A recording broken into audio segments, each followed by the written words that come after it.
இந்து சாம்ராஜ்யம் எனும் பேர் இயக்கத்தின் சார்பாக எழுச்சிமிகு வணக்கத்தை தெரிவித்துக் கொள்கிறேன்.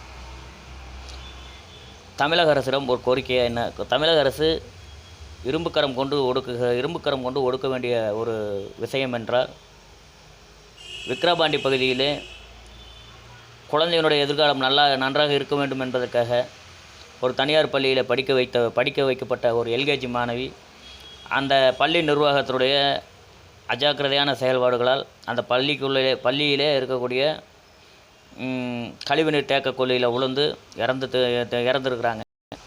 அந்த உண்மையிலேயே ஒரு மிக மன வேதனையை தருகிறது.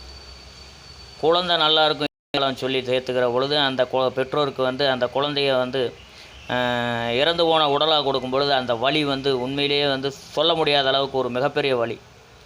அந்த குழந்தையினுடைய எதிர்காலத்துக்காக நம்ம பள்ளிக்கூடத்தில் சேர்த்தும்போது அந்த குழந்தையோட பாதுகாப்பு கேள்விக்குறியாக இருக்குதுன்னா எப்படி நம்மலாம் எங்களுடைய குழந்தைகளை பள்ளியில் சேர்த்த முடியும் அப்படிங்கிற ஒரு கேள்வி எங்களுக்குள்ளே எழுப்புது. நான் ஒரு பெற்றோராக இருந்து, நான் ஒரு குழந்தைக்கு தகப்பனாக இருந்து இந்த கேள்வியை நான் தமிழக அரசிடம் முன்வைக்கிறேன். பள்ளியினுடைய தலையாய கடமையாக அந்த குழந்தைகளுடைய பாதுகாப்பு உறுதி செய்யப்பட வேண்டும்.